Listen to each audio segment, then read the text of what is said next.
주일마다 디도서를 차례대로 공부하고 있습니다.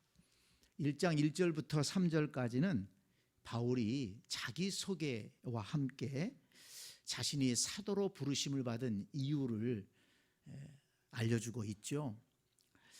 자기소개를 뭐라고 했나요? 하나님의 종이요 예수 그리스도의 사도다, 이렇게 얘기했습니다. 한번 해봅시다. 하나님의 종이요 예수 그리스도의 사도다. 네, 우리가 이미 들었지만 하나님의 종이라는 것은 자기를 하나님 앞에서 어떻게 생각하느냐 하는 걸 보여주는 겁니다. 자신은 누구라고요? 하나님의 종이라는 거예요. 네, 노예입니다. 우리는 노비라고 그랬죠. 조선시대 때 노비. 절대 주인에게 순종해야 되고 아무런 권리가 없어요. 시간에 대한 권리도 없고 돈에 대한 권리도 없고 재산에 대한 권리도 없고 심지어 자기 몸에 대한 권리도 없습니다. 그게 노예입니다. 그런데 바울은 나는 하나님의 노예입니다. 이런 자세를 가지고 하나님을 섬기고 또 맡은 일을 했다는 것입니다. 그런데 또 거기서 끝나는 게 아니고 예수 그리스도의 사도다. 이것은 권위와 사명을 말합니다. 하나님 앞에서 종의 자세로 사역하지만 내가 맡은 일은 사도의 일이라는 것이, 사도가 뭡니까? 예수 그리스도의 복음을 맡은 자들이에요. 예수 그리스도의 십자가와 부활을 경험하고 그리고 예수 그리스도께서 직접 임명하셔서 이 생명의 복음을 전하도록 불러주신 사람들입니다. 굉장한 권위가 있는 것이죠. 영광스러운 직분입니다.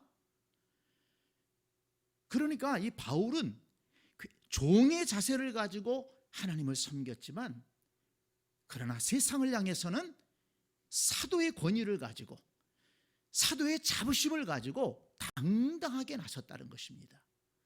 여러분, 그것이 그리스도인의 진정한 모습입니다. 겸손합니다. 그런데 비굴한 게 아니에요. 하나님 앞에서 정말 겸손하게 하나님을 섬기고 낮은 자세로 그렇게 대하지만 우리는 누굽니까? 하나님께 부름받은 하나님의 자녀고 또 하나님께서 우리에게 복음을 맡겨주셨어요. 여기 보면 하나님께서 자기 때에 자기의 말씀을 전도로 나타내셨는데 그 전도를 나에게 맡기셨다. 바울은 자신 있게 얘기합니다. 전도를 내게 맡기셨다. 우리는 상당히 좀 부담스럽게 생각하죠.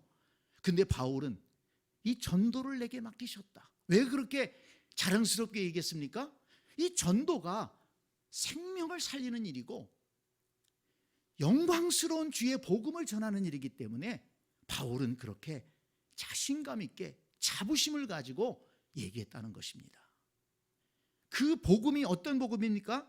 여기 보니까 택하신 자들의 믿음과 경건함에 속한 진리의 지식과 영생의 소망을 위함이라. 여러분, 이 복음이 세상 어디에서 이 복음을 들을 수 있습니까? 이 영생의 복음을 어디에서 얻을 수가 있고 이 영생의 은혜를 어디에서 얻을 수 있습니까? 오직 예수 그리스도의 복음밖에는 없어요. 그리고 이 복음 외에는 영원한 멸망과 저주인 것입니다. 그렇다면 지금 바울이 믿고 있고 바울이 전하고 있는, 바울이 사도로 부름받아서 전하고 있는 이 복음은 정말 영광스러운 것이고 이 사도의 직분이라는 것은 정말 영광스럽고 자부심을 가질 만한 그런 직분인 것이죠.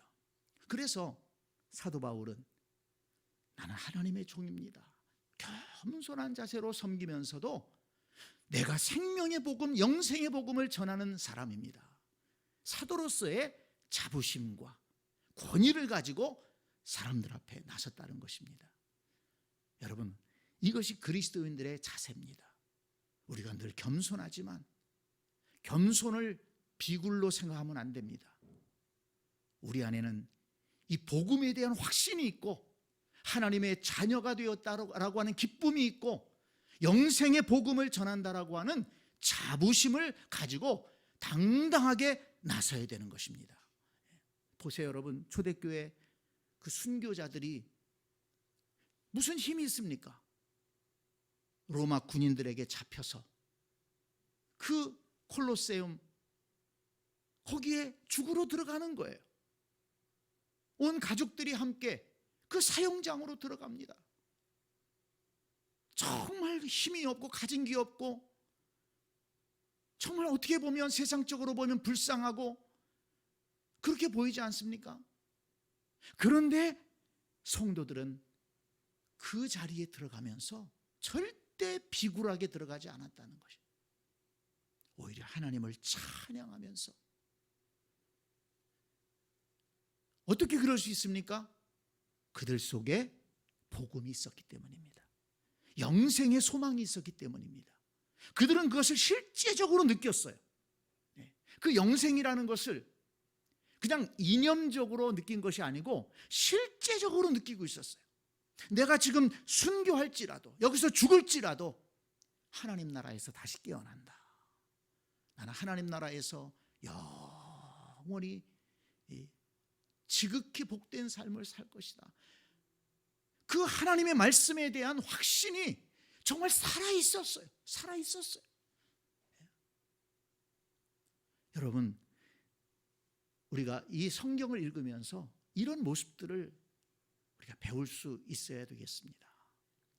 우리가 이 세상에 살아가지만 그러나 우리는 하나님께 택함 받은 자녀들이고 여기 택하신 자들, 이 한마디만 붙들고서도 사실은 우리가 눈물이 나야 됩니다. 하나님께서 왜 나 같은 사람을 택해 주셨는가? 하나님의 택하신 자들의 믿음과 택함 받지 못했다면 믿음 가질 수 없는 거예요. 경건함에 속한 진리의 지식을 가질 수 없습니다. 영생의 소망을 가질 수 없습니다. 근데 그게 우리 안에 다 있잖아요. 바울은 이런 자부심을 가지고 지금 담대하게 지금 이 편지를 쓰고 있는 것입니다. 저와 여러분에게 이런 믿음과 이런 담대함이 있게 되기를 원합니다. 4절에 보면 이제 바울은 편지의 수신자에 대해서 얘기합니다. 이 편지를 누구한테 썼나요? 4절에 보니까 같은 믿음을 따라 나의 참 아들 된 디도에게 편지하노니. 디도라고 하는 사람한테 편지를 썼습니다. 그런데 이 디도는 어떤 사람입니까? 바울은 지금 디도를 누구라고 얘기하고 있습니까? 같은 믿음을 따라, 같은 믿음을 따라 이렇게 얘기하고 있어요. 같은 믿음을 가진 사람이라는 것입니다. 여러분, 바울과 디도가 무엇 때문에 지금 어떤 관계를 가지고 있습니까? 같은 믿음을 가지고 있다는 거예요. 그 믿음이 어떤 믿음일까요? 다른 성경에서도 찾아볼 수 있지만 디도서 3장에 보니까요, 정말 우리가 정말 암송하고 싶은 그런 말씀이 나옵니다. 지금 바울이 가지고 있는 믿음이 뭔가? 바울과 디도가 함께 가지고 있는 그 믿음이 무엇인가? 자, 한번 보세요. 3장 5절부터 3장 5절부터 7절까지 보겠습니다. 같이 우리 읽을게요. 시작. 우리를 구원하시되 우리가 행한 바 의로운 행위로 말미암지 아니하고 오직 그의 긍휼하심을 따라 중생의 씻음과 성령의 새롭게 하심으로 하셨나니 우리 구주 예수 그리스도로 말미암아 우리에게 그 성령을 풍성히 부어주사 우리로 그의 은혜를 힘입어 의롭다 하심을 얻어 영생의 소망을 따라 상속자가 되게 하려 하심이라. 아멘. 여러분, 얼마나 아름다운 말씀입니까? 우리를 구원하시되 우리가 행한 바 의로운 행위로 한 게 아니에요. 오직 긍휼하심을 따라 중생의 씻음과 성령의 새롭게 하심으로 되었다. 그리고 우리에게 성령을 풍성하게 부어주시고, 그래서 영생의 소망을 따라 상속자가 되게 해주신다는 것입니다. 이게 바로 우리가 예수 그리스도를 믿음으로 얻을 수 있는 큰 은혜요 축복입니다. 그런데 바울은 지금 디도에게 그런 같은 믿음을 가졌다는 거예요. 같은 은혜를 받았다는 것입니다. 같은 성령을 받았다는 것입니다. 그리고 같은 소망을 가졌다는 것입니다. 자, 여러분, 얼마나 아름다운 관계입니까? 이걸 가리켜서 뭐라고 얘기하냐면 믿음의 동지라고 얘기하는 겁니다. 믿음의 동지. 저와 여러분은 누굽니까? 믿음의 동지예요. 지금 옆에 앉아있는 사람은 누굽니까? 믿음의 동지입니다. 여러분, 이걸 잊지 마시기 바랍니다. 같은 믿음을 가지고 같이 택함 받고 같은 믿음을 갖게 되고 같은 성령을 받고 같은 은혜를 입고 또 같은 소망을 가지고 나아가는 거예요. 이 사실을 자꾸 잊어버려요. 우리 교회는, 이 성도들은 모래알갱이가 아닙니다. 각자 도생하는 존재들이 아니에요. 우리는 믿음의 동지로서 함께 믿음을 더 세워가고 함께 더 큰 은혜를 함께 더 누리면서 하나님께서 맡겨주신 그 사명들을 감당하고, 그리고 믿음에 승리하고, 그리고 함께 하나님의 나라에 갈 사람들입니다. 그렇다면 여러분, 우리 믿음의 동지들은 어떻게 돼야 될까요? 진짜 동지가 돼야 되죠. 진짜 하나 돼야 되죠. 동지라고 그러는데 같이 마귀와 싸워야 되고, 같이 이 세상의 불신앙과 싸워야 되고, 같이 인생의 문제들과 싸워가면서 믿음을 지키고 하나님이 기뻐하시는 삶을 살아가야 되는데 우리끼리 싸우면 되겠어요? 참 우리나라 가끔 일어나는 일들 보면 너무 답답할 때 있잖아요. 저 북한이라고 하는 나라가 있는데 공산주의 세력들이 중국과 러시아, 지금 우크라이나가 러시아한테 당하는 일 보잖아요. 그럼 우리가 어떻게 준비해야 되겠습니까? 그런데 우리끼리 싸우고 있어요. 얼마나 치졸하게 싸우는지 몰라요. 참 유치하게 싸워요. 여러분, 우리 교회 안에서 유치하게 싸우지 맙시다. 유치하게 싸우지 맙시다. 여러분 보세요. 얼마 전에 어떤 모임을 갔더니 한 목사님이 그러더라고요. 깡패들도 의리가 있는데, 깡패들도 의리가 있어서 자기 편을 위해서는 목숨을 내걸고 지켜주잖아요. 싸우고. 근데 교회 안에 의리가 없다는 거예요. 근데 그것을 내가 들으면서 일견 동의할 수밖에 없다는 것이 슬프더라고요.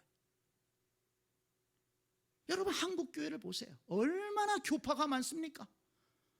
대한예수교 장로회, 처음에는 그거 하나로 시작했어요. 그게 동로회라고 그래서 동로회.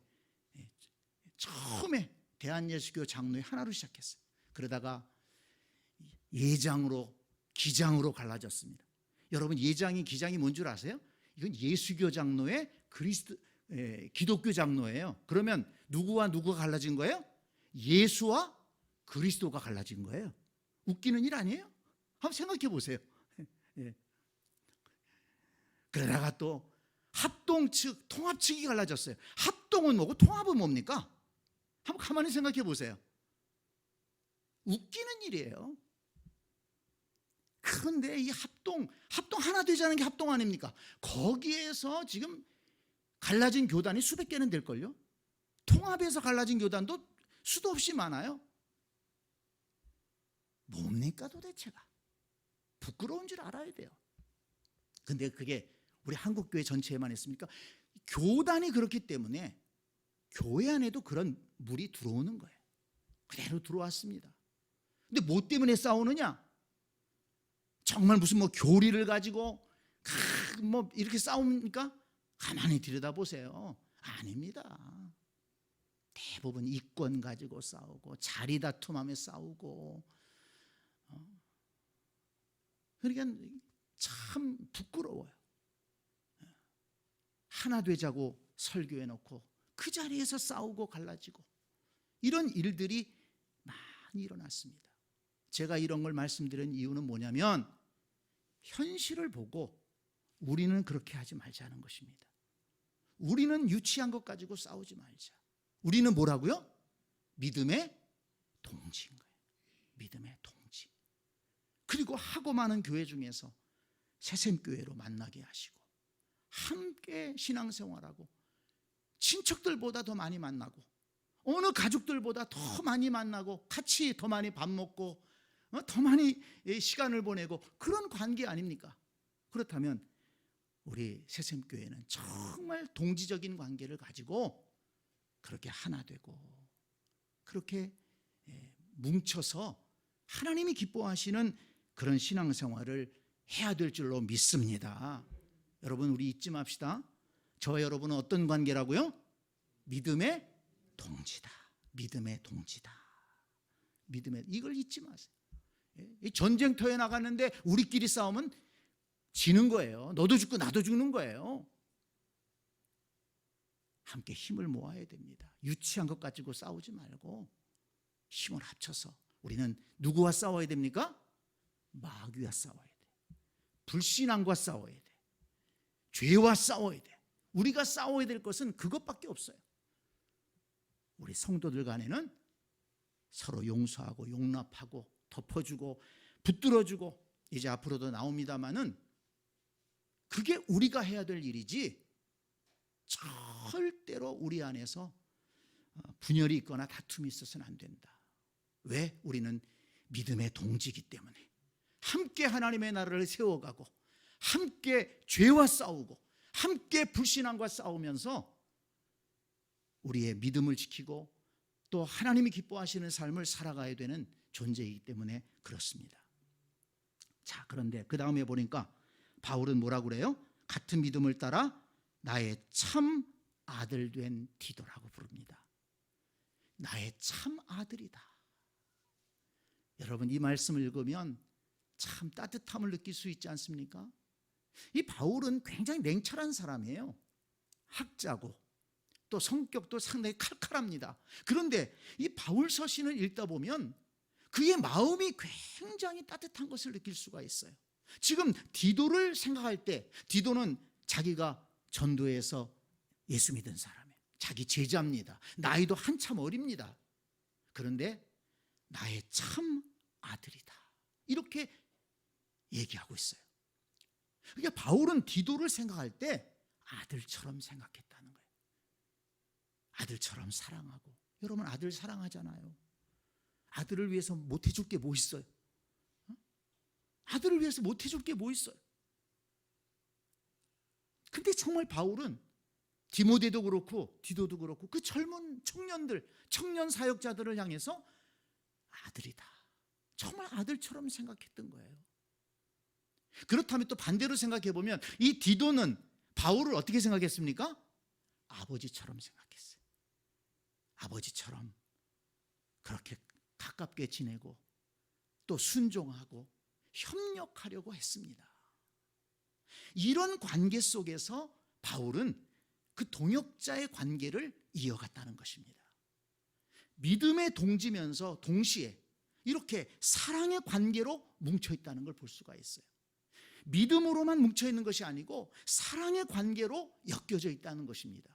그래서 바울과 디도는 함께 하나님의 나라를 세워가는 그런 사명을 감당할 수가 있었다는 것입니다.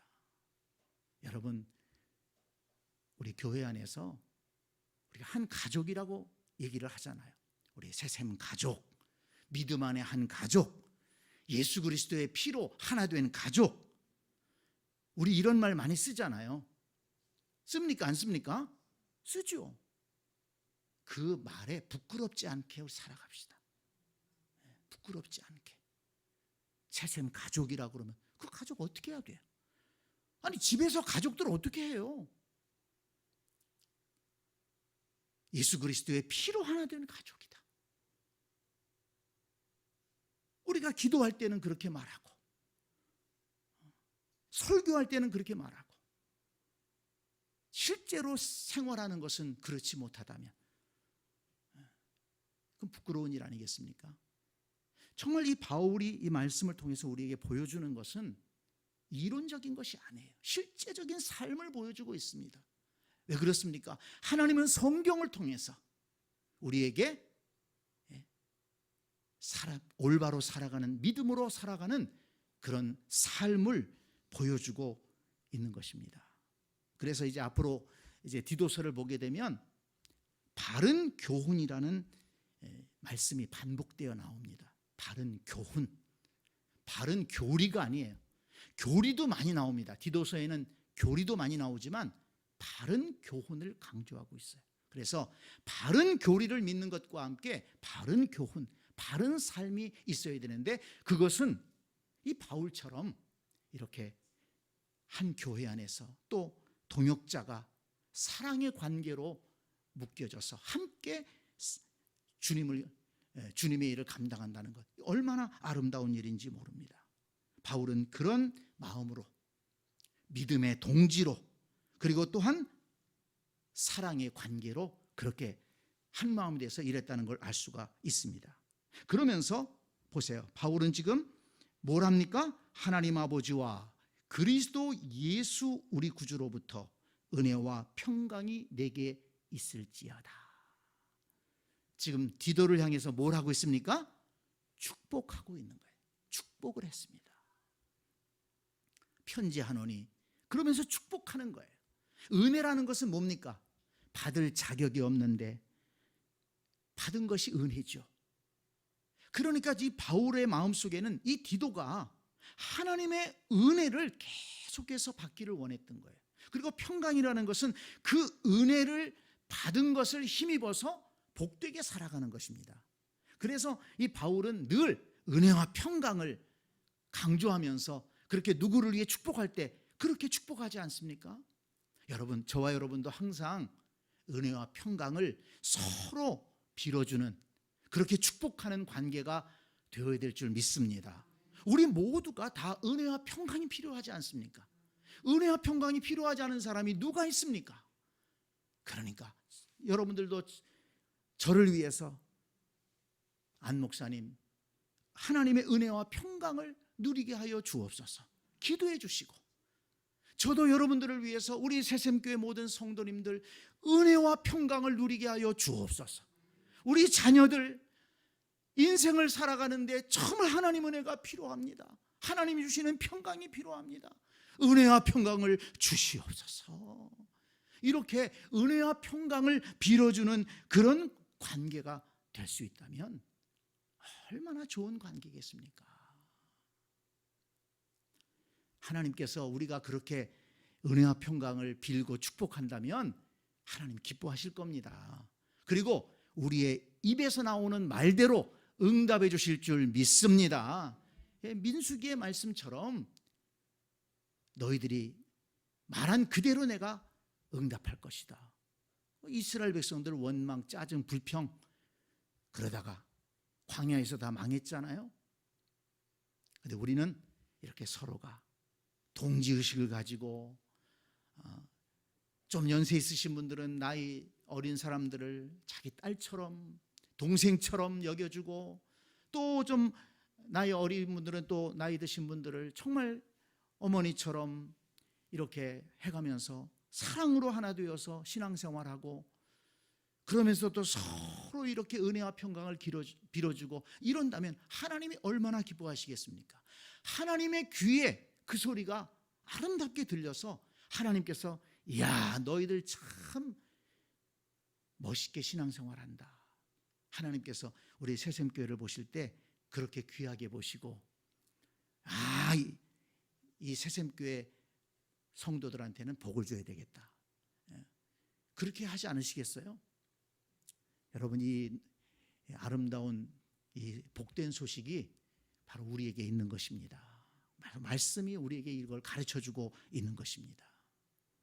자, 그 다음에 5절을 보니까요, 내가 너를 그레데에 남겨둔 이유는, 이렇게 얘기를 했어요. 이제 그 다음 거는 다음 수요일 날 공부할 건데요. 내가 너를 그레데에 남겨둔 이유는 남은 일을 정리하고 그러니까 이미 바울이 어떤 일을 했던 거예요. 복음을 전하고 교회를 세우고 일꾼들을 세우는 일을 바울이 했었습니다. 근데 바울이 지금 떠났어요. 그리고 지금 디도를 남겨둔 것입니다. 디도에게 그 일을 좀 잘 정리해달라 이렇게 얘기를 한 것입니다. 이 그레데는 그 그리스 남쪽에 지중해, 팔레스타인으로 치면 이스라엘 그 위쪽에 그 지중해에 있는 큰 섬이에요. 그리스에 속한 섬 가운데 가장 큰 섬입니다. 지금 그레타 섬이, 지금은 그레타 섬이라고 이렇게 얘기를 합니다. 그레데 섬인데 굉장히 큰 섬이에요. 그 섬에 바울이 들어가서 복음을 전하고 교회를 세웠는데 바울이 떠나면서 디도를 남겨두고 그 남은 일들, 바울이 하던 일을 잘 좀 마무리해 주라 이렇게 부탁을 한 것입니다. 지금 뭘 말해 줍니까? 바울은 믿음의 동지, 바울과 디모데는 믿음의 동지면서 사랑의 관계로 엮여졌으면서 그리고 함께 하나님의 일을 감당하는 그런 사람들이었다는 것입니다. 여러분, 믿음의 동지가 동역자가 된 것입니다. 함께 일하는 거예요. 근데 그 일이 무엇입니까? 복음을 전하고 영혼을 살리고 교회를 세우고 일꾼을 세우는 일입니다. 그걸 바울이 했어요. 그리고 디도에게 그 나머지 일들을 좀 해주길 바란다. 그러면서 그 일을 어떻게 해나가야 되는지를 지금 자세하게 이제 뒤에 설명을 해 주는 겁니다.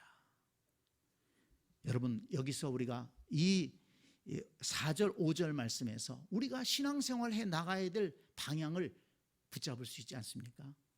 우리가 어떻게 신앙생활 해야 되겠습니까? 어떻게 교회 생활해야 되겠습니까? 우리 함께 믿음의 동지가 되어야 됩니다. 그리고 사랑으로 하나 되어야 됩니다. 서로 격려하고 축복하는 관계가 돼야 됩니다. 그러면서 그 에너지를 가지고 뭘 해야 돼요? 하나님이 맡기신 일을 감당하는 거예요. 복음을 전하고 영혼을 살리고 교회를 세우고 하나님을 기쁘시게 하는 그 일을 함께 감당하는 것입니다. 그래서 오늘 이 4절 5절 말씀에서는 바울과 디모데의 그 아름다운 관계를 통해서 우리가 어떻게 신앙생활해야 되는가, 하나님이 뭘 기뻐하시는가, 방향성을 분명하게 깨달을 수 있습니다. 오늘 저와 여러분이 이 말씀 잘 깨닫고 그렇게 신앙생활하기를 원합니다. 제가 정리해봤습니다. 같은 믿음, 같은 사랑, 같은 사명. 한번 따라서 합시다. 같은 믿음, 같은 사랑, 같은 사명. 예, 우리가 붙들고 나가야 될 것입니다. 같은 믿음을 가지고 또 서로 같은 사랑으로 협력하고 그리고 하나님께서 맡기신 같은 사명을 바라보면서 감당하면서 나아가자. 이것이 우리가 나아가야 될 길인 줄 믿습니다. 아멘.